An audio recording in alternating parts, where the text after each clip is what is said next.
Yeah, my name's Shawn Anderson. I'm a data scientist from Vancouver Island, BC.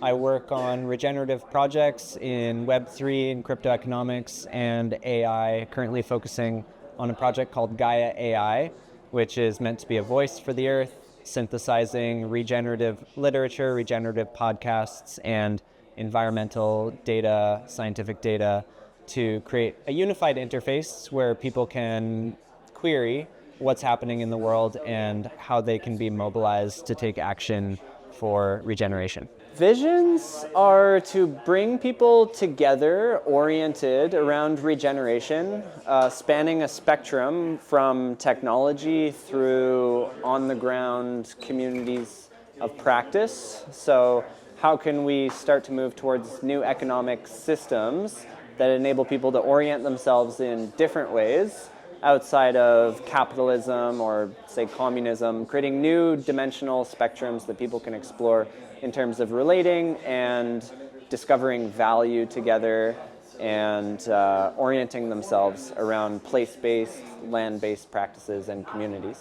Well, I've been hearing a lot about what's happening in Cascadia, the history of the Cascadia bioregional movement, how it goes back to the original bioregional Congress in 1986, and hearing about the bioregional finance movement, which is about mobilizing resources in a decentralized way to a portfolio of projects that have impact on the earth in terms of getting people connected in community and connected with place-based practices of regeneration and sustainability and resilience. Bioregionalism means local first, so reorienting the way you prioritize the values of your life, starting with yourself, starting in the core, inside of you, with your own heart, your own mind, your own body, starting with your own health and working your way outwards from there. The health of your relationships in your life, the health of your community, and working outwards in these concentric circles of care to start with your local environment and understanding how you're connected to that environment and the impact of the actions you're taking and how you can get aligned in a values-based way with the people who are closest to you. And then there's an opportunity to scale that and continue growing into these global connections, coming up with local patterns and templates that can be shared around the world.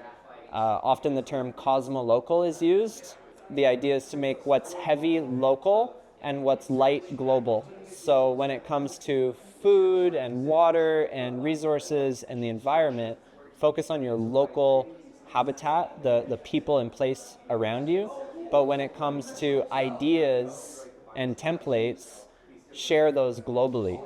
And through this, we can create higher forms of connection and value production that can outpace traditional late-stage capitalism and allow us to live in new ways where we have higher qualities of life and take care of each other in better ways.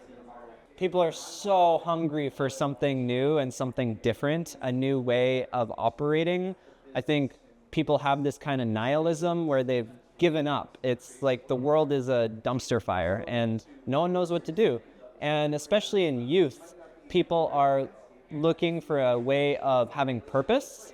And I think this is what's offered through bioregionalism. It's a new way of orienting to have purpose in one's place where they live and with the community that's around them. So I think this concept of bioregionalism brings a lot of hope.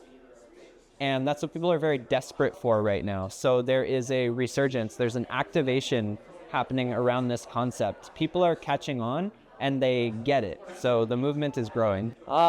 This is the way to be. It's we have more fun, you know. Let's have a party. Let's make a party out of it, and let's build deeper connections and become more rooted in where we are in life, the places that we inhabit. Let's be better stewards and caretakers. Let's take care of each other so that we can set ourselves up for a better life.